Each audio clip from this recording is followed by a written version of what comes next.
नमस्ते सम्पूर्णमा। आज म नेपाल साइन्स स्कुल युट्युब च्यानलबाट एसई मोडल क्वेसन्स लिएर उपस्थित भएको छु। आजको यो क्लासमा हामी कक्षा 10 को विज्ञान विषयको मोडल क्वेसन्स हल गर्नेछौँ, सल्भ गर्नेछौँ र आजको क्लासबाट हामीले एसई जस्तो परीक्षामा हामी सहभागी हुँदा चाहिँ पार्टिसिपेट हुँदा हामीले कसरी चाहिँ उत्तर लेख्ने, आन्सर कसरी लेख्ने, कति लेख्ने, कस्तो खालको प्रश्नको लागि कति उत्तर लेख्नुपर्छ र उत्तर लेख्दाखेरि हामीले कस्तो कस्तो कुरामा ध्यान दिनुपर्छ भन्ने विषयमा पनि चर्चा गर्नेछौँ। एउटा हामी स्याम्पल मोडल क्वेसन लेख्छौँ र त्यसलाई सल्भ गर्दै त्यस्ता खालका प्रश्नलाई उत्तर दिँदै यतिसम्मको उत्तर लेख्नुपर्छ, यस्तो खालको उत्तर लेख्नुपर्छ भन्ने कुरा समेत हामी यसमा सिक्नेछौँ। ढिला नगरिकन हामी हाम्रो कन्टेन्टमा प्रवेश गर्नेछौँ। एसई model questions presented by Nepal science school. Question pattern चाहिँ हाम्रो पहिला सुरुमा डिस्कसन गर्नुपर्दा चाहिँ हामी सबैलाई थाहा हुनुपर्छ हामीसँग चाहिँ 10वटा चाहिँ एमसिक्यू मल्टिपल चोइस क्वेसन सोध्नेछ, जसको चाहिँ एउटा हामीले मिलायो भने 1 मार्क्स हामी प्राप्त गर्न सक्छौँ भने अर्को भेरी सर्ट क्वेसन सोध्नेछ, 9वटा सोध्नेछ, 1 नम्बर प्राप्त हुनेछ। त्यस कारणले गर्दा अर्को भनेको हामीसँग छ सर्ट क्वेसन जुन चाहिँ 2 मार्क्सको हुनेछ। यसरी 14वटा चाहिँ 2 मार्क्सको सर्ट क्वेसन सोध्नेछ। ओभरअल 28 मार्क्स चाहिँ हामी सर्ट क्वेसन्सबाट प्राप्त गर्न सक्छौँ। त्यस्तै गरी लङ क्वेसन हुन्छ हाम्रो। लङ क्वेसन्स चाहिँ 7वटा हुन्छ। एउटा बापत हामीलाई 4 मार्क्सको हुन्छ, त्यसमा टुक्राहरू पनि मिसिएको हुनसक्छ। यसरी चाहिँ हामीले अलटुगेदर जम्मा जम्मी 75 मार्क्सको चाहिँ के गर्छौँ, परीक्षा दिन्छौँ लिखितमा है, थियोरिटिकलमा भने हामीले बाँकी प्र्याक्टिकलबाट प्राप्त गर्न सक्छौँ। र 75 मार्क्समा हामीले चाहिँ 27 मार्क्स चाहिँ पास हुनको लागि चाहिँ प्राप्त गर्नुपर्ने हुन्छ। यो विज्ञान विषयमा पास गर्नको लागि त्यति धेरै हामीले कठिनाइ भोग्नु पर्दैन। किन त भन्दा हामीसँग एमसिक्यू जुन चाहिँ 10वटा सोध्छ, हामीले यसमा 10वटा मिलाउन सक्यौँ भने यसले हामीलाई पास हुन धेरै हेल्प गर्नेछ र यसमा साथसाथै धेरै नम्बर ल्याउन पनि एकदमै ठुलो हेल्प गर्नेछ। ओके, क्वेसन्स हामी सल्भ गर्दै जानेछौँ र आन्सर कसरी लेख्ने भन्ने पनि हेर्दै जानेछौँ है त। अघि म सुरु गर्छु। फर्स्टमा हामी एमसिक्यूबाट सुरु गर्नेछौँ। क्वेसन छ कम्प्युटर मेमोरीको सबैभन्दा सानो एकाइ कुन हो? Which is the smallest unit of computer memory? यहाँ 4वटा अप्सन छ, किलोबाइट, मेगाबाइट, बिट र गिगाबाइट। हामी सबैले थाहा छ, यो आइसिटीमा पढेका छौँ हामीले। बिट चाहिँ के हो त? सबैभन्दा सानो एकाइ नै हो है। 8वटा बिट मिलेर बाइट बन्छ, यो कुरा हामी सबैले पढिसकेका छौँ। त्यस्तै अर्को क्वेसन छ, सल्लोलाई किन सब डिभिजन जिम्नोस्पर्म अन्तर्गत राखिएको भनेर छ है त। यहाँनिर धेरै अप्सन्सहरू मिल्दाजुल्दा जस्तो लाग्न सक्छ भाइ बहिनीहरूलाई। यसमा सिउ आकारको पातहरू हुन्छन्, अर्को भनेको यसमा बिउहरू नाङ्गा हुन्छन् भनेर छ। त्यस्तै गरी यसमा क्लोरोफिल हुन्छ भनेर छ, यसमा फलको सट्टा कोनहरू हुन्छ भनेर छ। अब क्लोरोफिल त सबै बिरुवाहरूमा हुन्छ नै। यी बाहेकका 3वटा क्वेसन के 3वटा अप्सन्सहरू चाहिँ हाम्रो लगभग मिल्दाजुल्दा जस्तो देखिन्छन् है त। तर हामी यसरी नझुक्यौँ। जहिले पनि जिम्नोस्पर्ममा राख्नुको कारण रहेछ हामीले जिम्नोस्पर्मको अर्थ बुझ्नु पर्दाखेरि जिम्नोस्पर्म भनेको चाहिँ जिम्नोस र स्पर्म मिलेर बनेको हुन्छ ग्रिक भाषाको। जिम्नोस भनेको न्याकेड र स्पर्म भनेको सिड भनेर जान्छ, जस कारणले गर्दाखेरि यो न्याकेड सिड भएको हुनाले यसमा चाहिँ के हुन्छ त, नाङ्गा बिउहरू चाहिँ लाग्छन् है त, कोनमा लाग्छन्। त्यही भएर अरू पनि अप्सन्सहरू चाहिँ मिल्न सक्छन्, तर हामीलाई यहाँ सबैभन्दा मिल्ने अप्सन चाहिँ चुज गर्नुपर्ने हुन्छ। यदि यो अप्सन नभएको अवस्थामा हामीले अरू अप्सनलाई चुज गर्न सक्छौँ, तर सबैभन्दा मिल्दो अप्सन भनेको इट ह्याज न्याकेड सिड। त्यही भएर चाहिँ यसको अप्सन चाहिँ इट ह्याज न्याकेड सिड नै हुन्छ है त। 3 नम्बरको क्वेसन छ, क्रम विकासको सिद्धान्त अनुसार तलका मध्ये कुन समूहका जीवहरू नजिकिएका हुन् भनेर छ है त। अब यहाँ हामीलाई थाहा छ चाहिँ हामीले चाहिँ यो जुन चाहिँ क्रम विकासको सिद्धान्त अनुसार भनिसकेपछि तब हामीले यसमा लेभल वाइज हेर्नुपर्ने हुन्छ। जस्तै कुन फर्स्टमा कुन आउन सक्छ, जस्तो पोरिफेरा पछि एनेलिडा, कोर्डेटा, यसरी त आउँदैन नि त। पोरिफेरा पछाडि चाहिँ कुनै कुनै छ सिरिज हामीले सम्झिनुपर्ने हुन्छ, जस कारणले गर्दाखेरि यसको अप्सन के हुन्छ, प्लेटिहेल्मिन्थिस, निमाथहेल्मिन्थिस र एनेलिडा सिरिजमा छ है त। यसरी सिरिजमा डेभलपमेन्ट भएको छ। नेक्स्ट क्वेसन छ, समुद्री सतह वृद्धि हुनका कारण के हो भनेर छ। सबैलाई थाहा हुनुपर्ने हुन्छ है। अहिले हाम्रो ग्लोबल वार्मिङ हो, थाहा छ नि, ग्लोबल वार्मिङ अथवा हाम्रो पृथ्वीको तापक्रम बढ्नु, जस कारणले गर्दाखेरि हिमालमा रहेको हिउँहरू पग्लिँदैछ, जस कारणले गर्दाखेरि यसले नै समुद्रको सतह चाहिँ वृद्धि हुँदैछ, त्यही भएर यसको अप्सन के हुनसक्छ, पृथ्वीको तापक्रम बढ्नु चाहिँ हुनसक्छ है त। यो अतिवृष्टि अनावृष्टिले हुँदैन, यो भनेको वाटर साइकलकै कुरा आउँछ, जस कारणले गर्दाखेरि हाम्रो हिमालमा भएको हिउँहरू पग्लेर गयो भने मात्रै त्यो बढ्ने हुन्छ, जस कारणले गर्दाखेरि पृथ्वीको तापक्रम बढ्नु चाहिँ उपयुक्त एन्सर हुन्छ। Increase in the temperature of the earth. यी नम्बरमा क्वेसन छ, पृथ्वीमा 50 केजी बोक्न सक्ने व्यक्तिले चन्द्रमामा कति बोक्न सक्छ होला भनेको छ है त। पृथ्वीमा जीको मान 9.8 मिटर पर सेकेन्ड स्क्वायर र चन्द्रमामा चाहिँ जीको मान चाहिँ हामीलाई चाहिँ 6 गुणा कम हुन्छ भनेर दिएको छ है त। यसरी 6 गुणा कम हुन्छ भन्नुको मतलब चाहिँ हामीले डाइरेक्टली बुझ्दा चाहिँ क्यालकुलेसन गरेर गर्न सक्छौँ, तर डाइरेक्टली बुझ्दाखेरि चाहिँ हामीले 6 टाइम्स बढी चाहिँ बोक्न सक्छौँ। त्यही भएर चाहिँ यो 56 जा भनेको लगभग 300 नै हुन्छ। त्यो 300 को पेरिफेरीमा भएको एन्सर हेरौँ त हो है त। यसरी 300.6 यहाँ केजी अप्सन छ, त्यही अप्सनमा चाहिँ हामीले चुज गर्न सक्छौँ। अब अर्को क्वेसन छ, एउटा हाइड्रोलिक लिफ्ट ठुलो पिस्टन दिएको छ है, ए सानो पिस्टन बी दिएको छ, क्रस सेक्सनल क्षेत्रफल नि दिएको छ, चाप पनि दिएको छ र बल पनि दिएको छ हामीलाई है त। A1 र A2 र P1 र P2 अनि F1 र F2 दिएको छ। ल त्यसो भए तलको मध्ये कुन चाहिँ सम्बन्ध ठिक होला भनेको छ है त। यसलाई अलिकति हामीले ध्यान दिएर हेऱ्यौँ भने भन्न सक्छौँ। यसमा चाहिँ पिस्टन ठुलो भनेपछि ए को क्रस सेक्सन ठुलो हुनुपर्छ, त्यही भएर चाहिँ यो डबल आईको त मिस्टेक छँदैछ है त। अब प्रेसर जहिले पनि के हुन्छ, सेम हुन्छ, P1 र P2 बराबर हुन्छ। सो फर्स्ट पनि हाम्रो फर्स्ट रिलेसनसिप पनि इन्करेक्ट छ, फर्स्ट र सेकेन्ड इन्करेक्ट भयो। अब थर्ड र फोर्थमा एउटा हुन्छ है त, फोर्स कुन चाहिँ बढी हुन्छ भनेर हामीले अब यहाँ हेर्नुपर्ने हुन्छ। सो फर्स्ट पिस्टन अथवा ठुलो पिस्टनमा के हुन्छ, फोर्स इन्क्रिज हुन्छ, प्रेसर जब एरिया बढ्छ त्यहाँ के हुन्छ, प्रेसर बढ्छ। किन त F/A जहिले पनि के हुन्छ, कन्स्ट्यान्ट हुन्छ, हामीले पढिसकेका छौँ है त। त्यही भएर F/A हुन्छ, ए बढ्ने बित्तिकै F बढ्नु पऱ्यो है, उतापट्टि ए घट्ने बित्तिकै F नि घट्नु पऱ्यो, किन त हाम्रो प्रेसर जहिले पनि के हुन्छ, कन्स्ट्यान्ट हुन्छ नि त, सेम हुन्छ नि त। यो कुरा हामीले बुझ्नु पर्यो। अब जी नम्बरको क्वेसन हेरौँ। यहाँनिर चाहिँ हामीलाई एउटा चित्र दिएको छ, यो चाहिँ एउटा कन्भेक्स लेन्स दिएको छ र कन्भेक्स लेन्सको चाहिँ 2F र F को बिचमा एउटा अब्जेक्टलाई राखेको छ है। त्यस पछाडिको यसको इमेज बन्छ। अब कन्भेक्स लेन्सको पछाडिपट्टि हामी सबैलाई थाहा छ अब कस्तो खालको इमेज बन्छ त भनेर चाहिँ इमेजको चाहिँ हामीलाई चाहिँ क्यारेक्टरिस्टिक्स सोधेको छ है त, विशेषता सोधेको छ, अप्सनमा छ। अब हामीले पहिला सुरुमा यो डायग्रामलाई चाहिँ ठुलो बनाएर हेरौँ त कस्तो हुन्छ, यस्तो हुन्छ हैन त, एक्ज्याक्टली लेखेर त। अब 2F र F को बिचमा राख्दाखेरि चाहिँ आकृति चाहिँ के छ त, उल्टो बनाएको छैन छ नि है। त्यस्तै गरी यो आकृति भनेको एकदमै हामीले चाहिँ स्क्रिनमा प्रोजेक्ट गर्न मिल्छ, यो चाहिँ के छ त, वास्तविक छ है, उल्टो छ। त्यस्तै गरी आकृति ठुलो छ भनेपछि कुन चाहिँ अप्सन मिल्छ त्यहाँ त, वास्तविक, उल्टो र वस्तुभन्दा ठुलो भनेपछि आइभीको चाहिँ अप्सन राइट हुन्छ। यसरी हामीले आइभीलाई चुज गर्न सक्छौँ। त्यस्तै गरी आसमा भनेको छ, हब्बलको नियमले तलको मध्ये कुन कुरालाई प्रमाणित गर्छ भनेको छ भने हब्बल्सको नियम भनेको छौँ। Which of the following is prove by Hubble's law है त। हब्बल्सको नियम अनुसार चाहिँ ब्रह्माण्ड चाहिँ के भइरहेछ त, हाम्रो फैलिरहेको छ भन्ने कुरा चाहिँ हामीले कन्क्लुजन प्राप्त गर्न सक्छौँ है त। यो हाम्रो युनिभर्स चाहिँ एक्सपान्डिङ छ अथवा युनिभर्स इज एक्सपान्डिङ, एउटा कुनै पोइन्टबाट बिग ब्याङ भएर चाहिँ के त यो छरिरहेको छ अथवा भनौँ एकअर्काबाट टाढा गइरहेको छ भन्ने कुरा चाहिँ हब्बल्सको नियमले चाहिँ हामीलाई दिन्छ, कन्क्लुजन दिन्छ है त।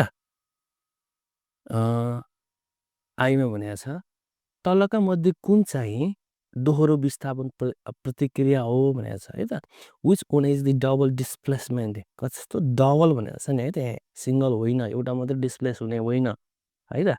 जस्तै हामीले आइलाई हेर्छौँ भने एक्स सिङ्गल थियो, वाइ जेड थियो, अब त्यहाँ के भएको छ त, हाम्रो जेडलाई चाहिँ फालिदियो, एक्स र वाइ चाहिँ मिलेर बस्यो भनेको यहाँ सिङ्गल एउटा मात्रै डिस्प्लेसमेन्ट भएको छ नि, त्यही भएर है त यसलाई चाहिँ हामीले राइट भन्न सक्दैनौँ। अब डबल आइमा त झन् त्यहाँ डिस्प्लेसमेन्ट पनि भएको छैन है, ट्रिपल आइमा नि डिस्प्लेसमेन्ट भएको छैन, ब्रेकडाउन भएको छ है। भने आइभीमा चाहिँ के भएको छ त भन्दाखेरि दुईवटा डिस्प्लेसमेन्ट सँगसँगै एउटै केमिकल रिएक्सनमा भएको छ, त्यही भएर यसलाई चाहिँ दोहोरो विस्थापन प्रतिक्रिया भनेर भन्छौँ, यसरी जनाइन्छ है त।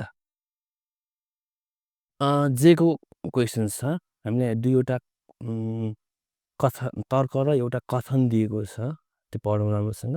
डिटर्जेन्टलाई साबुन रहित साबुन भनिन्छ भनेको छ।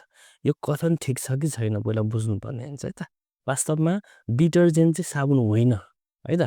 यिनीहरू साबुन जस्तै लाग्न सक्छ हामीलाई, कपडा धुन त प्रयोग गरिन्छ है, यसले फोहोर फाल्छ, यो पानीमा मजासँग धेरै घुल्छ, तर यो के हुँदैन त, यो साबुन होइन भनेपछि साबुन जस्तै काम गर्दा हामी साबुन जस्तो लाग्ने भयो, तर वास्तवमा साबुन होइन। त्यही भएर चाहिँ डिटर्जेन्टलाई हामीले साबुन रहित साबुन भन्न पाउँछौँ, वास्तवमा साबुन होइन तर साबुन जस्तो काम गर्यो नि त। भनेपछि यो कथन चाहिँ ठिक छ भनेर बुझौँ है। भने यसले साबुन जस्तै वस्तु सफा गर्छ, ठिक छ नि त, हो नि। तर रासायनिक प्रकृति भने फरक छ, कति राम्रो, यो एकदमै ठिक छ। भने अब थर्ड नम्बरमा भनेको छ साबुन जस्तै यसले पनि कडा पानीमा फिस दिँदैन, it does not give lather with hard water as soap भने सब जस्तै दिँदैन त, दिन्छ नि हेर, यो त कडा पानीमा नि यसले के गर्छ, काम गर्छ। त्यही भएर तर्क 2 चाहिँ बेठिक छ। त्यही भएर कथन 1 र तर्क 1 चाहिँ सही छ, तर तर्क 2 के छ त, गलत छ। अब हामी अति छोटो उत्तर लेख्नतिर जान्छौँ। कसरी लेख्ने, कति लेख्ने भन्ने कुरा पनि म तपाईँहरूलाई सिकाउँदै जानेछु है त। फर्स्टमा भनेको छ स्वतन्त्र चरको एउटा फाइदा लेख्नुहोस्, मात्र एउटा फाइदा लेख्ने है त। यहाँ धेरै कुरा लेख्न आवश्यक छैन। जस्ट प्रयोगकर्ताले स्वतन्त्र चरको मान हेरफेर गर्न सक्छ, हो कि त। स्वतन्त्र चर भनेको त हामीले जति पनि राख्नु मिल्यो हो, र रेन्जमा स्पेसिफिक रेन्जमा हामीले राख्नु मिल्यो नि त। जस्तै मैले त्यसलाई बढाउँछु भने पनि पाएँ, घटाउँछु भने पनि पाएँ। अब त्यही भएर चाहिँ यसको हामीलाई फाइदा भयो, यसलाई हामीले जति पनि राख्न सक्छौँ है त। The user can manipulate the value of independent variables. बीको क्वेसन्स छ, ऊर्ध्वचाप भनेको के, वाट इज अपथ्रस्ट। अब यो सबैलाई थाहा छ, ऊर्ध्वचाप भनेपछि पानीमा हामीले ढुङ्गा हालेको सम्झिनु पऱ्यो। ढुङ्गा हल्का हुन्छ पानीभित्र, किन त भन्दा पानीले ढुङ्गालाई माथितिर धकेल्छ। सो ऊर्ध्वचाप तरल पदार्थले डुबाएको वस्तुलाई माथितिर धकेल्ने बल रहेछ। Thrust is the force exerted by fluid that pushes an immersed object upward भनेर चाहिँ सबैलाई थाहा छ है त। यसरी लेख्ने, यति लेखे भयो है त, हामी नम्बर पुरा नम्बर पाउँछौँ। यीमा छ कार्बन डाइअक्साइड ग्यासलाई चुनपानीमा थोरै समय पठाउँदा के हुन्छ भनेर छ। अब चुनपानी भनेको क्याल्सियम हाइड्रोक्साइड हो होइन त, लाइम वाटर भन्छौँ हामी। अब त्यो बेला त्यो लाइम वाटरमा हामीले कार्बन डाइअक्साइड पठाउँदाखेरि चाहिँ के बन्न सक्छ त भन्दाखेरि, थोरै समय पठाउँदाखेरि क्याल्सियम अक्साइड बन्न सक्छ, चुन बन्न सक्छ। चुन भनेको त चुना त सेतो हुन्छ, सो त्यही चुनाको कारणले गर्दाखेरि के हुन्छ त, दुधिलो हुन्छ है त। जब थोरै समयसम्म कार्बन डाइअक्साइडलाई चुनमा पानीमा पास गरिन्छ, त्यसले पानीलाई दुधिलो बनाउँछ। यति लेख्ने है त। अर्को छ रेड सिफ्ट भनेको के हो भनेर छ है त। रेड सिफ्ट भनेको के हो, वाट इज रेड सिफ्ट, तपाईँहरूलाई थाहा छ होला नि रेड सिफ्ट भनेको। रेड सिफ्ट भनेको चाहिँ कस्तो हो त भन्दाखेरि, हाम्रो यो अर्थबाट चाहिँ हामीले अब्जर्भ गर्दाखेरि चाहिँ है, विभिन्न ताराहरूबाट चाहिँ लाइट आउँछ नि, त्यो लाइटको रेडिएसन्सहरू चाहिँ मास्तो अब रातो देखिनु हो क्या है। त्यसको रेडिएसन चाहिँ के भन्नु त, विभिन्न त्यो लाइट भनेको विभिन्न विकिरणहरूको जुन चाहिँ भनौँ न, विभिन्न किरणहरू मिलेर बनेको हुन्छ, विभिन्न रङको किरणहरू जब एकअर्काबाट टाढा जान्छ नि, त्यो तिनीहरूको चाहिँ तरङ्ग लम्बाइ बढ्न जान्छ, जस कारणले रातो रातो चाहिँ देखिन्छ है त। सो द्याट रेड सिफ्ट भनेको कुनै आकाशीय वस्तु पृथ्वीबाट टाढिँदा चाहिँ यसको प्रकाशको तरङ्ग लामो भएर रातो दिशामा सर्ने घटना है त। यसले चाहिँ के देखाउँछ त भन्दाखेरि, हाम्रो पृथ्वी मात्रै होइन, हरेक जति पनि यहाँ ठुला ठुला आकाशीय पिण्डहरू चाहिँ एकअर्काबाट चाहिँ टाढा टाढा जाँदैछ भन्ने कुरा चाहिँ यही रेड सिफ्टले चाहिँ देखाउँछ। र अर्को ब्लू सिफ्ट भन्ने पनि हुन्छ क्या, यो चाहिँ रेड सिफ्ट चाहिँ टाढा टाढा जाने केसमा भयो, यदि नजिकतिर आउँथ्यो भने चाहिँ त्यो चाहिँ ब्लू कलरको देखिन्थ्यो क्या है त। यो पनि बुझिराख्ने। त्यस्तै गरी अर्को छ अप्टिकल फाइबरको एउटा उपयोगिता लेख्नुहोस् भनेर छ है त। अप्टिकल फाइबर त थाहा छ नि, सबैको घरमा इन्टरनेट पुगेको होला है। त्यो इन्टरनेट जुन चाहिँ लिएर आएको तार भनेको चाहिँ कुनै मेटलको तार होइन, त्यो त ग्लासको, त्यो सानो कपालको रौँ जस्तो ग्लासको के हुन्छ, फाइबर हुन्छ। त्यो फाइबर मार्फत के हुन्छ, लाइट आउँछ। त्यही लाइटले के गर्छ त, डेटा क्यारी गर्छ यसो सबैलाई थाहा छ हामीलाई। त्यही भएर चाहिँ अप्टिकल फाइबरले चाहिँ उच्च गतिको इन्टरनेट र सञ्चार प्रविधिको लागि प्रयोग गरिन्छ, यो कुरा जान्नु पर्यो है त। Optical fibre is use for high speed internet and communication. Next अर्को छ हामीसँग गर्मी महिनामा सिमेन्टेड सडकहरूले पानीले भरिएको जस्तो देखिन्छ, तर नजिक गएर हेर्दा यस्तो हुँदैन। हामीलाई प्रायः तराईतिर गयौँ भने यो गर्मी महिना चाहिँ देखिन्छ, अगाडि एकदम टाढा चाहिँ पुरै त्यो पिच बाटोहरू चाहिँ पानीले भिजेको जस्तो देखिन्छ, त्यसको रिफ्लेक्सनै हामी देख्छौँ। तर नजिक जाँदाखेरि त्यो केही पनि हुँदैन। किन रहेछ त? यो घटनालाई मिराज भनिन्छ र प्रकाशको पूर्ण आन्तरिक परावर्तनको कारणले गर्दाखेरि चाहिँ due to the total internal reflection है त, मिराज चाहिँ हामीले देख्न सक्छौँ। यो मिराजको कारण भनेको टोटल इन्टरनल रिफ्लेक्सन रहेछ। चाँदीको मुख्य धाउको नाम लेख्नुहोस् भनेको छ है त। अब चाँदीको सोधेको छ, चाँदीको ठाउँमा अरू अरू मेटलको पनि सोध्न सक्छ। हामीलाई थाहा छ चाँदी भनेपछि हामी चाँदीको सिम्बल नै एजी भन्छौँ। एजी भनेको अर्जेन्टाइडबाटै आउने हो। सो द्याट यो अर्जेन्टाइड भनेको चाहिँ चाँदीको मुख्य धातु धाउ हो है त, मेन ओर हो। ओके, अर्को छ पेरियोडिक टेबलको समूह 7 तत्त्वहरूलाई किन हेलोजन भनिन्छ भनेको छ। अब पेरियोडिक टेबलको यो दुईवटा पेरियोडिक टेबल हुन्छ। हामीले यो 18वटा ग्रुप राखेको बेलामा चाहिँ यो 17 नम्बर भन्नु पर्थ्यो होइन। अब यहाँ 7वटा भनेपछि त्यो 8वटा मात्रै राख्छौँ हामीले, त्यो खालको पेरियोडिक टेबललाई आधार मान्यो। सो ग्रुप 17 अथवा ग्रुप 7 है त। यहाँ चाहिँ अब हामीले यसलाई चाहिँ जस्तै यो क्लोरिन फ्लोरिनको ग्रुपलाई सम्झिनुपर्छ। तिनीहरूलाई किन हेलोजन भन्यो त भन्दाखेरि यिनीहरूले चाहिँ विभिन्न प्राय धातुहरूसँग चाहिँ रिएक्ट गर्छ र सल्ट अथवा लवण बनाउँछ है त।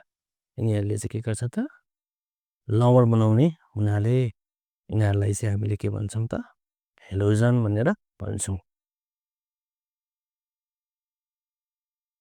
अर्को छ ग्लाइकोल को संरचना लेख्नुहोस् भनेर छ है त। सूत्र संरचना लेख्नुहोस् भनेर छ। Write the structural formula for glycol. Glycol भन्ने बित्तिकै यो इथेन डायोल हुन्छ। इथेन डायोल भनेको इथेन भने चाहिँ दुईवटा कार्बन हुन्छ हो। दुईवटा कार्बनमा दुईपट्टि चाहिँ के लाग्छ त, ओएच ग्रुप झुन्डिने हुन्छ। सो द्याट यसलाई चाहिँ हामीले जनरली यसरी लेख्छौँ, एचओ अथवा ओएच नो प्रब्लम, CH2OH। यसको चित्र चाहिँ यस्तो हुन्छ है त, यस्तो खालको हुन्छ। सीसी दुईवटा भयो होइन, सी भनेको दुईवटा इथेन हो नि त होइन। इथेनमा दुईपट्टि के लाग्छ त, ओएच लाग्छ भने चाहिँ 1 र 2 मा लागेको छ। सो द्याट इथेन 1,2 डायोल भन्न पनि मिल्छ है त यसलाई। यसको चाहिँ आइयुपिएसी नेम चाहिँ त्यो हुन्छ। अब हामी 2 मार्क्सवाला चाहिँ सर्ट क्वेसन्स गर्छौँ। आधारभूत एकाइको प्रयोग गरी समीकरण P = IV लाई चाहिँ एकरूपता छ भनेर प्रमाणित गर्ने अरे है त। अब यसको लागि हामीले अगाडिको र पछाडि अथवा एलएचएस र आरएचएसलाई इक्वल देखाउनु पर्ने हुन्छ। हामीले एलएचएसमा हेरौँ त, P भनेको पावर, त्यो भनेको वर्क बाई टाइम भइहाल्यो। वर्क भनेको फेरि F * D अपन टाइम र F भनेको ME हुन्छ। सो द्याट MAD/T भयो होइन। त्यसलाई हामीले चाहिँ के गर्छौँ त भन्दा तिनीहरूको युनिट सिस्टममा लेख्छौँ। यसरी युनिट सिस्टममा लेख्दाखेरि के हुन्छ त, हाम्रो यो M भनेको केजी भयो हो। ए भनेको चाहिँ के हो त थाहा छ नि, एक्सलरेसन्स। सो एक्सलरेसन चाहिँ मिटर पर सेकेन्ड स्क्वायर हो नि होइन, मिटर पर सेकेन्ड स्क्वायर। अनि जी भनेको फेरि मिटर भयो, टी भनेको सेकेन्ड। यसलाई यसरी लेख्दाखेरि पुस्तकमा kg/m² सेकेन्ड पावर -3 आउने भयो। अब अर्को गर्छौँ हामी फेरि आरएचएसमा आइभीको पनि गर्छौँ। त्यो आइभीको गर्दाखेरि हामीले आईको आई, भी भनेको चाहिँ इनर्जी पर युनिट चार्ज हुन्छ। सो चार्ज त फेरि हामीले के को टर्ममा त, करेन्टको टर्ममा लेख्दाखेरि चाहिँ जहिले पनि करेन्ट भनेको rate of flow of charge हो। सो द्याट हामीले आई चाहिँ Q/T लेख्थ्यौँ भने अब हामीले यहाँ Q चाहिँ आइटी लेख्नु पाउँछ। यो आई र यो आई के हुन्छ, काटिन्छ होइन, E/T भनेको। E भनेको फेरि के हो त, वर्क जस्तै हो। सो द्याट अब फेरि के हुन्छ, सेम कुरा चाहिँ रिपिटेड हुन्छ। अनि लास्टमा हाम्रो फाइनल रिजल्ट दुवैको के आउँछ, एउटै आउँछ। यसरी एलएचएस र आरएचएस बराबर हुन्छ। त्यही भएर हाम्रो यो आधारभूत एकाइहरूले के देखाउँछ त भन्दा यो दुईवटा रिलेसनसिप चाहिँ भनौँ यो रिलेसनसिप चाहिँ ट्रु छ भनेर देखाउँछ है त। वनस्पति जगतका 2वटा विशेषताहरू लेख्नुहोस् भनेको छ। 2वटा हजुरहरूले जुन पनि लेख्न सक्नुहुन्छ। जस्तै मैले यहाँनिर चाहिँ वनस्पति जगतका 2वटा विशेषताहरूलाई चाहिँ एउटा चाहिँ वनस्पतिहरू चाहिँ सुपोषित हुन्छन्, अटोट्रफिक न्युट्रिसन हुन्छन् भनेको छु। आफ्नो खाना आफै बनाउँछन् हो। अनि अर्को भनेको यिनीहरूको कोशिका अथवा भनौँ कोषभित्ताहरू चाहिँ सेल वाल चाहिँ सेलुलोजबाट बनेको हुन्छ। यिनीहरूसँग सेल वाल हुन्छ र सेलुलोजबाट बनेको हुन्छ। त्यो चाहिँ जन्तुहरूमा त्यस्तो हुँदैन नि है, थाहा छ नि। 5 नम्बरको क्वेसन छ मौरीको पारिस्थितिक पद्धतिमा कुनै 2 भूमिका अरे ल। अब पारिस्थितिक पद्धतिमा कुनै पनि जीव हुँदैन भने त त्यसले केही न केही असर पारिहाल्छ। त्यसो भए मौरीको चाहिँ के थियो त यसको इम्पोर्टेन्सहरू, यसको रोल के थियो त हेरौँ है त। हेर्नुहोस् त, तपाईँहरू सबैलाई थाहा छ तोरीबारीमा मौरीहरू झुम्मिन्छ नि, त्यसले के गर्छ तोरीलाई परागसेचन गराउँछन् है त। यसले के गर्छ त पोलिनेसन्स गराउन र पोलिनेसन गरेपछि बिरुवाहरूमा प्रजनन हुन्छ, त्यही भएर प्रजननमा सहयोग गर्यो। अर्को भनेको जैविक विविधता सन्तुलन कायम राख्छ है त। अब जति धेरै चाहिँ जीवहरू हुन्छ त्यति नै के भन्छ जैविक विविधता भयो, बायोडाइभर्सिटी भयो। सो अब मौरी भएन भने त बायोडाइभर्सिटी त के भयो त घट्यो। यसरी चाहिँ हामी बुझ्नुपर्छ। 6 नम्बरमा भनेको छ माइटोसिस कोष विभाजनलाई इक्वेसनल कोष विभाजन पनि भनिन्छ। अब हामीले के कुरा बुझ्नु पर्यो त भन्दाखेरि यो इक्वेसनल कोष विभाजन भनेको छ हेर त। अब माइटोसिस कोष विभाजन भनेको एउटा माउ कोष चाहिँ के भन्ने त टुक्रिएर अरू नयाँ कोष भन्ने 2वटा मात्रै हो। यो हुँदा के हुन्छ तिनीहरूमा भएको जुन चाहिँ क्रोमोजोमको सङ्ख्यामा के हुँदैन चेन्ज आउँदैन क्या है त। जस्तै माउ कोषमा 2n क्रोमोजोम हुन्छ भने डटर सेलहरूमा पनि 2n नै हुन्छ क्या। त्यही भएर है त त्यसलाई इक्वेसनल कोष विभाजन भनेको कारण चाहिँ माइटोसिस कोष विभाजन क्रममा नयाँ कोषहरूमा माउ कोषको समान सङ्ख्यामा क्रोमोजोम रहन्छन् है। अब समान कोष समान सङ्ख्यामा क्रोमोजोम रह्यो भने के हुन्छ त अब जुन चाहिँ प्यारेन्टको जस्तो खालको चाहिँ क्यारेक्टर छ गुणहरू छ त्यो के हुन्छ फेरि त्यस्तै रहन्छ सेम रहन्छ है त। त्यही भएर प्रायः माइटोसिस कोष विभाजन भएर हुने प्रजननमा चाहिँ कुनै पनि आनुवंशिक भिन्नता चाहिँ पाउन सक्दैनन्, जस्तो थियो त्यस्तै नै हुन्छ है त। 7 नम्बरमा भनेको छ यो भारतले मुरा राँगाहरू अनुदान दिएको थियो, यही कुरालाई लेखाएको छ। स्थानीय जातका राँगाको सट्टामा मुरा राँगाको सहायताले भैँसीलाई प्रजनन गराउँदा भैँसी पालनमा किसानमा पुग्ने 2वटा फाइदाहरू है त। हामीलाई चाहिँ केही यो मुराको चाहिँ केही बेनिफिट्सहरू चाहिँ सोधेको छ। सबैलाई थाहा भएकै कुरा हो यो मुरा भैँसी स्थानीय भैँसीको तुलनामा यसले बढी दुध दिन्छ। किसानहरूलाई त दुध उत्पादन गर्नु छ भने यसको तौल छिटो बढ्ने हुनाले चाहिँ मासु उत्पादन समेत के हुन्छ यो लाभदायक हुँदो रहेछ। त्यही भएर यो मुरा भैँसीसँग चाहिँ हामीले किनेर चाहिँ हामीले मुरा भैँसी पाल्यौँ भने त्यसबाट फाइदा धेरै हुन्छ किसानहरूमा है त। यो हेमोफिलिया र ल्युकोमिया बिचको 2 फरक भनेको छ है। यो हेमोफिलिया र ल्युकोमिया बिच के फरक रहेछ त हेर्नुहोस् त। हेमोफिलिया भनेको एक किसिमको डिसअर्डर हो, एक किसिमको जेनेटिक डिसअर्डर हो जसले गर्दा रगत जम्ने क्षमतामा कम आउँछ। भन्नुको मतलब हाम्रो हात काट्यो भने हेमोफिलिया छ भने रगत धेरै बग्छ है त, क्लटिङ हुँदैन नि त। त्यस्तै गरी ल्युकोमिया भनेको त थाहा छ है, सेतो रक्तकोष बढी हुने हो। अत्याधिक बढ्दाखेरि चाहिँ त्यसलाई चाहिँ हामीले क्यान्सर भनेर काइन्ड अफ क्यान्सर नै हो। केही कुरा अत्याधिक मात्रामा बढ्छ वृद्धि हुन्छ भने त्यो क्यान्सर हो। सो यसलाई क्यान्सरको रूपमा लिन्छौँ। त्यस्तै गरी हेमोफिलिया भएपछि चाहिँ के हुन्छ त रगत धेरै वर्षसम्म चाहिँ बगिरहन्छ भने अत्याधिक रक्तस्राव, थकान, रोग प्रतिरोधात्मक क्षमतामा कमी आउने के कारणले त ल्युकेमियाको कारणले गर्दाखेरि चाहिँ है त। त्यस्तै गरी 9 नम्बरको क्वेसन्स रहेको छ नेपालमा हाब्रेको सङ्ख्यामा कम हुँदै गएको छ। हाब्रेको संरक्षण गर्न के उपाय अपनाउनु पर्ला, 2 उपाय लेख्नुहोस् भनेको छ। अब यो हाब्रे मात्रै होइन हरेक इन्डेन्जर्ड एनिमल्सहरूलाई कसरी हामीले चाहिँ संरक्षण गर्न सक्छौँ त त्यो तरिकाहरू यसमा लेख्न सक्छौँ है त। हाब्रेको ठाउँमा कुनै जनावर सोध्न सक्छ त्यसलाई हामीले संरक्षण गर्ने उपाय सबैको लागि कमन एन्सर हुन्छ है त। सो रातो पाण्डाको प्राकृतिक वासस्थान जोगाउन वनफडारी रोक्ने, वनफडानी रोक्यो भने वन जङ्गल वृद्धि गर्यो भने वासस्थान पाउँछ हो। त्यस्तै गरी चोरी सिकारीहरू पनि रोक्नु पऱ्यो नि, किन भन्दाखेरि चोरी सिकारीहरूले चाहिँ जनावरहरूलाई मार्ने हो, यस्तो स्मग्लिङ गर्ने, तस्कर गर्ने यस्ता काम गर्यो भने ती जनावरहरूको सङ्ख्यामा गिरावट आउन सक्छ। त्यही भएर यस्ता कामहरू गर्नुपर्ने हुन्छ। यस्ता चोरी सिकारी रोक्ने है, एन्टी पोचिङ लजहरू गर्ने अनि एजुकेटिङ पिपल्स है त मान्छेहरूलाई के गर्नु पऱ्यो त भन्दाखेरि एकदमै शिक्षित बनाउनु पऱ्यो। यो बारे गऱ्यो भने बल्ल हाम्रो पाण्डाहरूको सङ्ख्यामा चाहिँ हामीले बढाउन सक्छौँ, त्यसलाई चाहिँ कन्जर्भ गर्न सक्छौँ। कुनै आकाशीय पिण्ड सतहमा कुनै वस्तु गुरुत्व निर्भर पर्ने दुईवटा तत्त्वहरू हुनेछ। Write any two factors on which gravity on the surface of heavenly body difference. दुईवटा जस्तै हामीले जहिले पनि के गर्नु पर्यो, आकाशीय पिण्डमा रहेको गुरुत्व बलमा भनेको छ होइन त। गुरुत्व बल भनेपछि दुईवटा कुरा भनेको के भयो त, एउटा पिण्ड, ठिक छ। पिण्ड जति धेरै भयो त्यति नै के हुन्छ, गुरुत्वाकर्षण बल बढ्छ। त्यही भएर सूर्यको गुरुत्वाकर्षण बल के हुन्छ त, पृथ्वीको भन्दा धेरै हुन्छ भने। अर्को भनेको अर्धव्यास।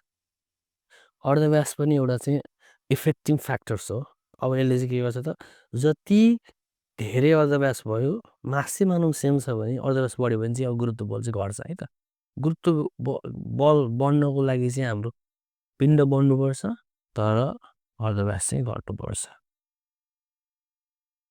अर्को क्वेसन छ, पृथ्वीको केन्द्रबाट समान दूरीमा भएका दुई वस्तुमा लाग्ने आकर्षण बल समान हुन्छ भने तिनीहरूको पिण्ड पनि समान नै हुन्छ प्रमाणित गर्नुहोस् भनेको छ है त।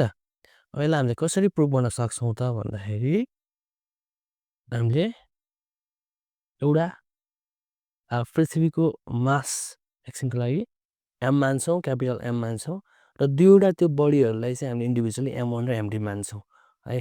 मानौँ हामीलाई थाहा छैन त्यो मास बराबर छ कि छैन है। त्यस पछाडि गएर हामीले के गिभेन छ त भन्दा दुइटैमा लाग्ने फोर्स चाहिँ इक्वल छ भनेको छ, F1 = F2 छ। सो हामीलाई थाहा छ गुरुत्वाकर्षण बलमा चाहिँ के हुन्छ, GM1 M2 हुन्थ्यो। अब पृथ्वीको मास छ भने चाहिँ GM र M1 अपन हाम्रो त्यो बिचको डिस्टेन्स चाहिँ के छ त, R1 छ भने चाहिँ त्यसलाई चाहिँ हामीले के गर्यौँ त, R1 स्क्वायर गऱ्यौँ। र अर्को मास बडीको डिस्टेन्स भनेको R2 छ भने त्यो के गर्यो त, हामीले R2 स्क्वायर गऱ्यौँ है। अब हामीले अर्को कुरा के पनि दिएको छ त भन्दा R1 र R2 पनि सेम छ अरे। त्यो भएपछि के भन्ने भयो त, GG पनि काटिने भयो, क्यापिटल M पनि काटिने भयो, र R1 को स्क्वायर र R2 को स्क्वायर पनि काटिने भयो। अब बाँकी के रह्यो त, M1 = M2 हिट। अब के भन्छ हामीलाई, hence this implies M1 = M2। यसले चाहिँ के दियो त, M1 र M2 बराबर छ भनेर दियो। यसरी प्रुभ हुन्छ है त। 12 नम्बरमा छ, यदि गुडिरहेको साइकल डाइनामो मजाले बलिरहेको थियो हो, रोकिँदा चाहिँ निम्छ अरे भन्थ्यो नि, किन होला थाहा छ? किनकि डाइनामो भनेको कस्तो हो त भन्दा मेकानिकल एनर्जीलाई चाहिँ इलेक्ट्रिकल एनर्जीमा लैजाने उपकरण हो। जस कारणले गर्दाखेरि हामीले साइकल गुडिरहँदा चाहिँ मेकानिकल एनर्जी चाहिँ के हुन्छ त, डाइनामोले इलेक्ट्रिकल एनर्जीमा लगिरहन्छ। तर जब चाहिँ साइकल रोकिन्छ, मेकानिकल एनर्जी पनि बन्द हुन्छ, जसले गर्दाखेरि अब इलेक्ट्रिसिटी जेनेरेट हुँदैन है त। डाइनामो घुम्दा मेकानिकल ऊर्जालाई विद्युत ऊर्जामा रूपान्तरण गरी बत्ती बल्छ, तर साइकल रोकिँदा डाइनामो घुम्दैन, जसले गर्दा विद्युत उत्पन्न हुँदैन र बत्ती निन्छ भनेको छ। ल यो कुरा पनि यसरी लेख्न सकिन्छ है। अर्कै ग्रास त विद्युतीकरणमा चाहिँ 220 भोल्टको विद्युत प्रवाह भएको छ। मोबाइलको ब्याट्री 3.7 भोल्ट मा काम गर्छ। अब यसमा के गर्नु पर्यो त, हामीले एउटा ट्रान्सफर्मर बनाउनु पर्ने भयो है त। कसरी बनाउने ट्रान्सफर्मर भनेर चाहिँ अब हामीलाई नम्बर अफ टर्न्सहरू दिएको छैन है। हामीले एउटाको प्राइमरी टर्न्स सपोज गरेर सेकेन्डरी निकाल्ने हो। यहाँ चाहिँ हामीलाई चाहिँ इनपुटमा चाहिँ कति गर्नु पऱ्यो, 220 भोल्ट गर्नु पऱ्यो, आउटपुटमा चाहिँ 3.7 भोल्ट निकाल्नु पऱ्यो है। बाँकी नम्बर अफ टर्न्स हामीले सपोज गरेर चाहिँ राख्न सक्छौँ। जस्तै मैले के गरेँ यहाँ भन्दाखेरि नम्बर अफ टर्न्स जुन प्राइमरी साइडमा चाहिँ मैले मानिदिएँ, तपाईँहरूले जति मान्न पनि पाउनुहुन्छ है त। मैले चाहिँ 4400 टर्न्स मानेँ है त, ठिक छ। अब V1 र V2 हामीलाई गिभेन नै छ, मैले N1 चाहिँ मानिदिएँ। अब N1 चाहिँ 4400 हुन्छ भने कतिमा चाहिँ N2 हुँदाखेरि 3.7 भोल्ट निस्कन्छ त भन्दाखेरि 74 टर्न्स रहेछ। अब यसरी हामीले V1 पनि थाहा दिएको छ, V2 पनि दिएको छ, र N1 थाहा भयो, N2 पनि थाहा भयो। यसरी चाहिँ हामीले के गर्न सक्छौँ त, एउटा ट्रान्सफर्मरको चित्र बनाउन सक्छौँ है त। त्यहाँ मैले टर्न्स गर्दाखेरि अलिकति नम्बर लेखिदिएको छु, मात्र त्यो चाहिँ 44 देखिएको छ, त्यसलाई 44 नसम्झिनु होला। एकापट्टि अलि धेरै बनाइदिनु, एकापट्टि अलि थोरै बनाइदिनुहोस्, तर लेखिदिनुहोस् 4400 टन्स, यतापट्टि 74 टन्स भनेर है त। त्यस्तै गरी अर्को प्रश्न रहेको छ, पेरियोडिक तालिकाको आइआइए समूहमा एउटा धातु र समूहको एउटा अधातु बीचमा रासायनिक प्रतिक्रिया हुँदा बन्ने समीकरण लेखी सन्तुलित गर्नुहोस् भनेको छ है त। अब यसलाई चाहिँ हामीले सन्तुलित गर्नु पर्यो। आइआइए र भिआइआइए भने चाहिँ आइआइएमा एउटा पर्छ, भिआइआइएमा अर्को पर्छ। त्यसलाई लिएर आउने र त्यसलाई रियाक्सन गराउँदाखेरि के गर्छ, एमजिसिएल2सँग रियाक्ट गरेर एमजिसिएल2 बन्छ। अब यो केमिकल रियाक्सन चाहिँ हामीले ब्यालेन्स छ कि छैन हेर्नुपर्छ। ब्यालेन्स छ भने ठिक छ, ब्यालेन्स छैन भने ब्यालेन्स गर्नुपर्छ है त। अर्को क्वेसन छ, हाइड्रोजन र कार्बनको सङ्ख्या बराबर हुने एउटा अल्काइनको नाम लेख्नुहोस्, यसको कुनै एउटा प्रयोग लेख्नुहोस् भनेको छ। अब हाइड्रोजन र कार्बनको सङ्ख्या बराबर हुने छ, हेर न, अल्काइल कुन हुनसक्छ नि त, एसिटाइलिन। यसो विचार गरौँ त कुन हुनसक्छ। हामीलाई थाहा छ अल्काइन भनेको 3वटा चाहिँ बन्ड हुन्छ। सो C2H2 एउटा चाहिँ इथाइन हो। त्यो इथाइनलाई हामीले के गर्न सक्छौँ त, एसिटाइलिन पनि भन्छौँ, एसिटाइलिन पनि भन्छ। र यो एसिटाइलिन चाहिँ एकदमै बल्छ, प्रज्वलित हुन्छ, जसलाई चाहिँ हामीले अक्सिजन र एसिटाइलिनको मिश्रणलाई चाहिँ हामीले बाल्यौँ भने अत्याधिक ताप निस्कन्छ, जसलाई चाहिँ वेल्डिङ गर्नको लागि चाहिँ मद्दत गरिन्छ। सो अक्सी एसिटिलिन वेल्डिङ गर्नको लागि चाहिँ एसिटिलिनको प्रयोग हुँदो रहेछ। मानव स्वास्थ्यका लागि रासायनिक विषादी प्रयोग गर्नु खतरा हो, यो बनाइले आफ्नो द्वितर्क दिनुहोस् भनेको छ। अब यो रासायनिक विषादी भनेको त थाहा छँदैछ है, यो आफैमा विषादी शब्द छ, रासायनिक केमिकलबाट बनाएको छ भनेपछि यसले हामीलाई धेरै हानि पुर्याउँछ। त्यो हानि के पुर्याउँछ त, 2वटा चाहिँ पोइन्टहरू दिउँ, 2 मार्क्समा सुनेको छ, 2वटा तर्क सुनेको छ।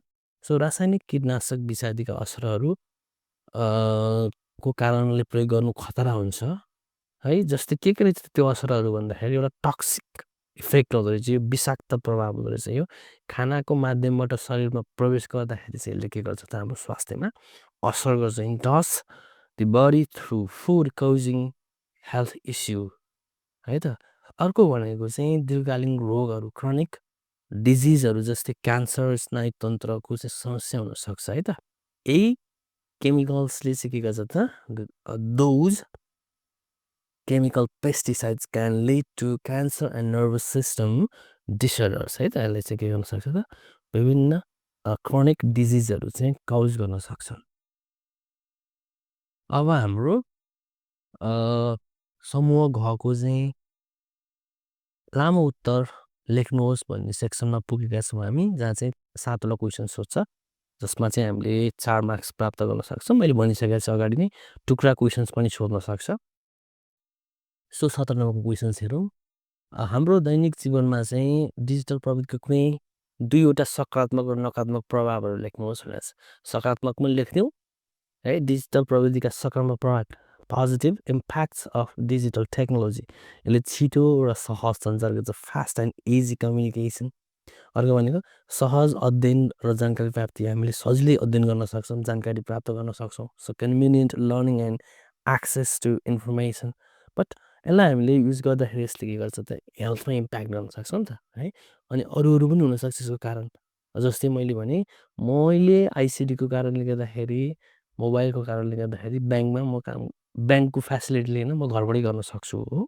त्यसो भए त्यसले हामीलाई अर्को रिस्क त दिन्छ नि, हाम्रो प्राइभेसीहरू चोर्यो भने है, हाम्रो चाहिँ पर्सनल इन्फर्मेसन चोर्यो भने हाम्रो त्यो पैसाहरू चोरी हुनसक्छ नि, ह्याक हुनसक्छ। यस्ता रिस्कका कुराहरू चाहिँ यसमा हुनसक्छ है त। आँखा र स्वास्थ्यमा असर, एफेक्ट्स आइसाइट्स एन्ड हेल्थ, गोपनीयता र डेटा सुरक्षामा खतरा हुन्छ, risk to privacy and data security. यो कुरा चाहिँ यसका नेगेटिभ इम्प्याक्ट्सहरू भयो है त। यति लेख्यो भने तपाईँहरूले 4 मार्क्स चाहिँ प्राप्त गर्न सक्नुहुन्छ। 18 नम्बरको प्रश्न रहेको छ, दिएको चित्र अध्ययन गरी तलका प्रश्नहरूको उत्तर लेख्नुहोस् भनेको छ है त। एउटा चाहिँ हामीलाई टेम्परेचर डेन्सिटी दिएछ र यहाँनिर चाहिँ हामीले 4 डिग्री सेल्सियसमा चाहिँ सबैभन्दा हाइएस्ट डेन्सिटी चाहिँ देख्न सकेको छ है त। अब पानीको एउटा गुण छ, पानीलाई 4 डिग्री सेल्सियसभन्दा तलतिर चिस्याउँदा अथवा मासतिर तताउँदा यसको के हुन्छ त भन्दा भोल्युम इन्क्रिज हुन्छ अथवा भनौँ डेन्सिटी घट्छ भनेर पढाएको थियो। यस्तो खालको एउटा गुण छ है। यो गुणलाई के भनिन्छ होला भन्नुहोस् त, थाहा छ तपाईँहरूलाई? यसलाई के भन्छ त?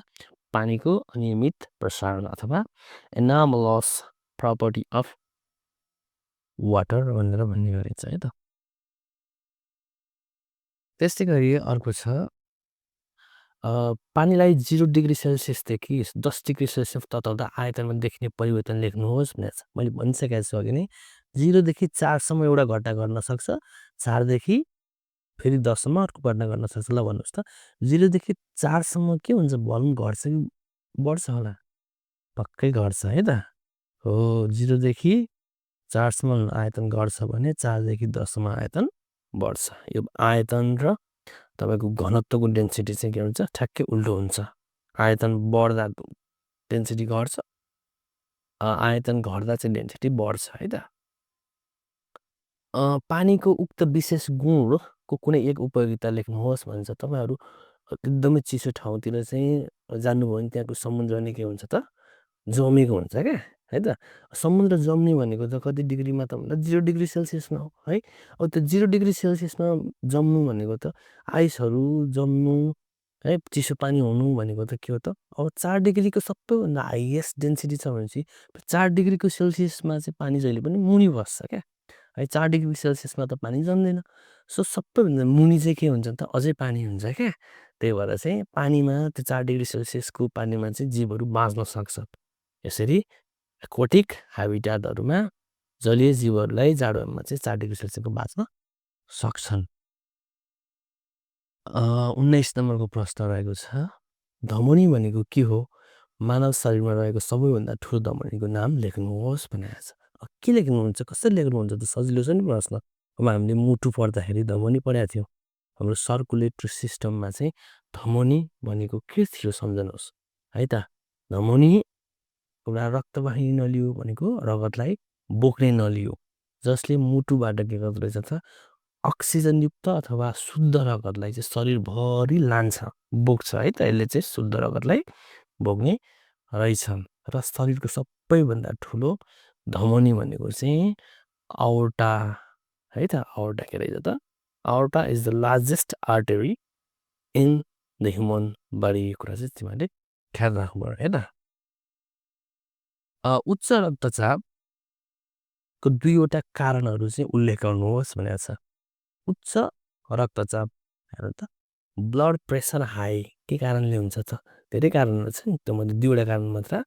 एउटा भनेको तनाव लियो भने है त, हामीले के गर्छ त? तनाव, मानसिक जब तनाव लिन्छौँ त्यो भयो भने हाम्रो शरीरलाई के हुन्छ त भन्दाखेरि यो मेन्टल्ली प्रोसेस गर्नको लागि जब तनाव लिन्छ नि, त्यो मेन्टलमा अथवा हाम्रो यो भनौँ मस्तिष्कमा भनौँ न, यहाँ भएको ब्रेनमा चाहिँ बढी अक्सिजन चाहिन्छ। त्यो भयो भने हाम्रो ब्लडले त्यो बढी के गर्नुपर्छ त?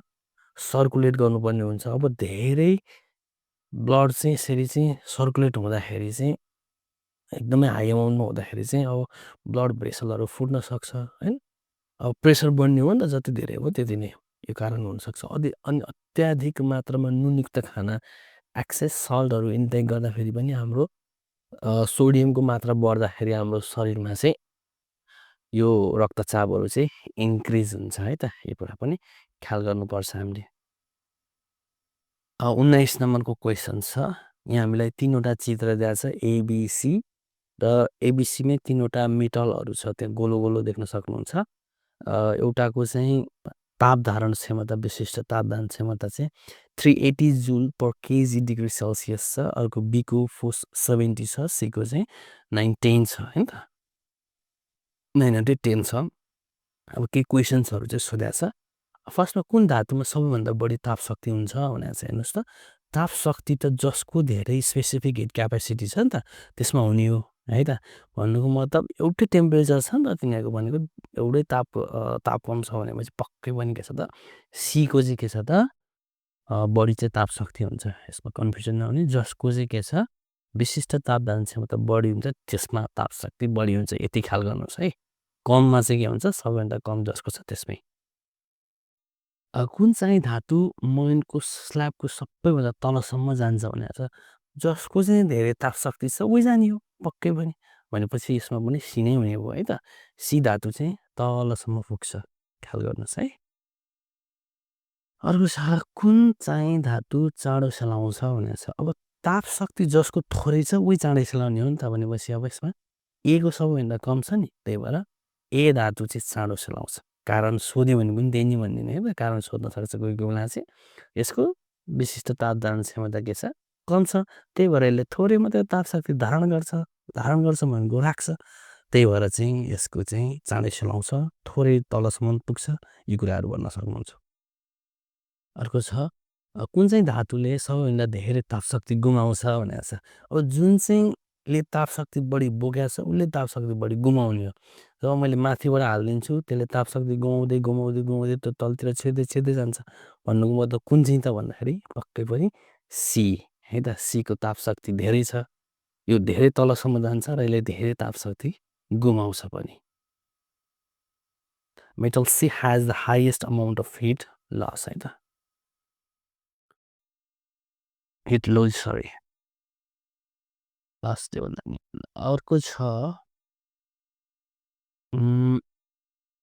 कन्केभ लेन्स र कन्भेक्स लेन्सको दुईवटा फरकहरू लेख्नुहोस् भनेको छ अर्को भनेको एकजनाले विद्यार्थीले चाहिँ लगेको चस्माको पावर दिएको छ -70 उक्त लेन्सको केन्द्रीकरण दूरी हिसाब गर्नुहोस् र लेन्सको किसिम भन्नुहोस् भनेको छ लेन्सको किसिम त सिधै भन्न सक्छौँ नि हामी माइनसमा छ पावर भनेपछि कन्केभ भयो है त र कन्केभ र कन्भेक्स लेन्स बिच फरक सिटन बुझ्दा थाहा छ हामी सबैलाई कन्केभको चाहिँ बिचतिर चाहिँ पातलो हुन्छ किनारा भाग चाहिँ के हुन्छ त साइडतिर चाहिँ बाक्लो हुन्छ ठ्याक्कै उल्टो सेतापट्टिमा कन्केभको चाहिँ बिचतिर बाक्लो किनारामा पातलो हुन्छ भने यसले चाहिँ के गर्छ प्रकाशको किरणलाई डाइभर्ज गर्छ कन्केभले छरिदिन्छ तर कन्भेक्सले एउटा कुनै बिन्दुमा चाहिँ केन्द्रीकरण गरिदिन्छ कन्भर्ज गरिदिन्छ है त यो कुरा हामीले ख्याल गर्नुपर्छ त्यही भएर कन्भर्जिङ लेन्स भन्यो भने कन्भेक्स र डाइभर्जिङ लेन्स भन्यो भने चाहिँ के हुन्छ त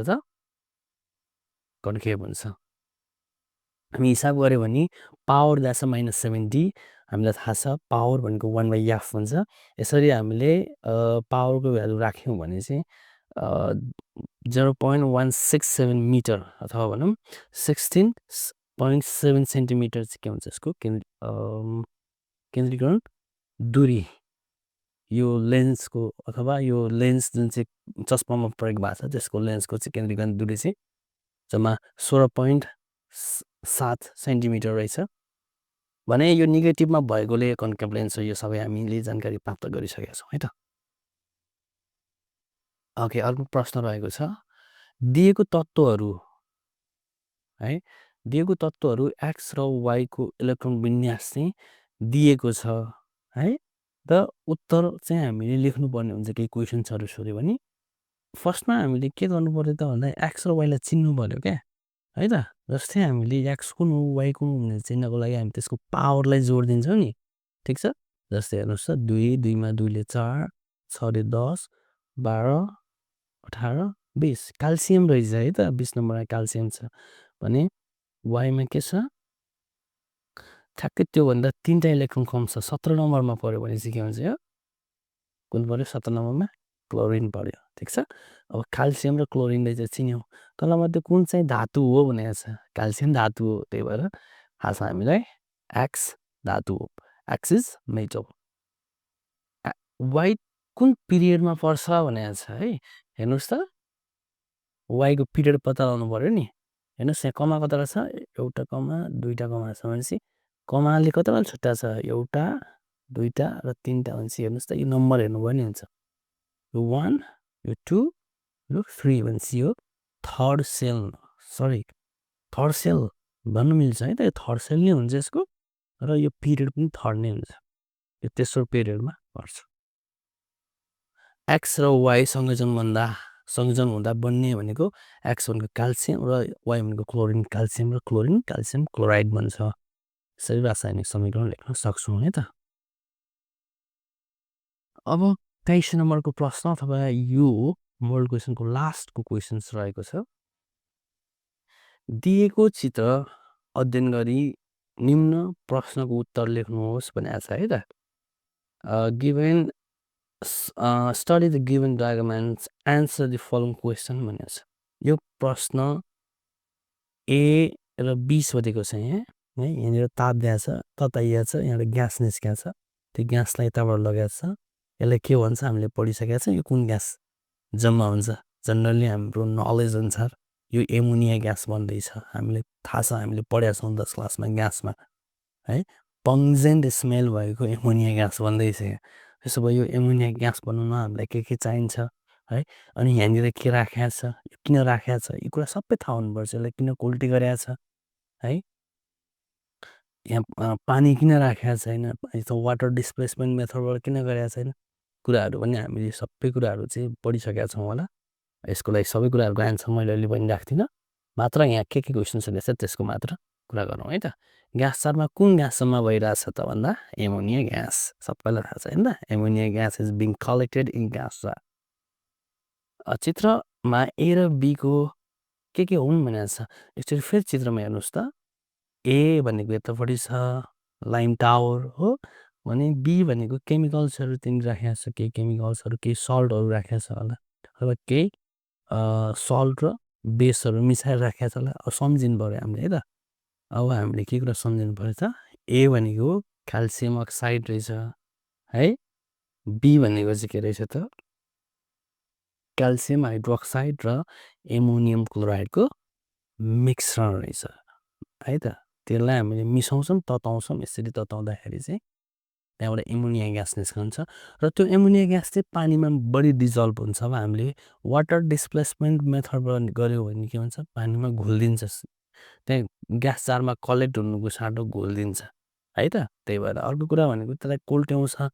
त्यहाँ जुन चाहिँ यो दुइटा हेर्नुहोस् न, यहाँनिर हाइड्रोजन नि छ, यहाँ अक्सिजन नि छ भने चाहिँ पानीको केही भेपरहरू पानी निस्कन सक्छ। त्यही भएर कोल्ट्याउनु पर्छ। कोल्ट्यायो भने पानीहरू यतापट्टि आएर बस्छ, तल झरेर बस्दिन्छ है त, तल झर्छ। अनि अर्को कुरा भनेको यो लाइम टावर किन राख्यो भन्दाखेरि त्यो अघि पानी निस्क्यो भने त्यो पानीहरू त तातेपछि बाफ बन्छ है। त्यो बाफ बनेपछि त्यो एमोनिया ग्याससँगै आयो भने त्यो पानीको बाफ नै हुन्छ नि त। अब त्यो पानीको बाफहरू जुन एमोनिया ग्याससँग मिलेर आएको छ, त्यहाँ भएको पानीको बाफहरूलाई चाहिँ त्यसले के भन्छ, लाइम टावरले एब्जर्ब गरिदिन्छ। त्यही भएर हामीलाई त्यहाँ चाहिँ मात्र ड्राई खालको चाहिँ एमोनिया ग्यासहरू चाहिँ हामीलाई चाहिँ ग्यास जारमा कलेक्ट गर्न सहज हुन्छ। यसले कारण त्यही हो है त, लाइम टावरको युज भनेको पानीको भेपरहरूलाई चाहिँ एब्जर्ब गर्ने। अर्को सीमा छ, कस्तो रङको लिटमस पेपरको प्रयोगबाट उक्त ग्यास पहिचान गर्न सकिन्छ भनेको छ। हामीलाई थाहा छ नि, एमोनिया ग्यास भनेपछि लिटमस पेपर मात्र भएर हुँदैन, भिजेको लिटमस चाहियो। भिजेको लिटमसमा पानी हुने भयो हो, पानी र एमोनियम हाइड्रोक्साइड भन्ने भयो, विच इज बेसिक है। बेसिक भनेपछि अब बेसिकले के गर्छ, रेड लिटमसलाई ब्लूमा चेन्ज गर्छ।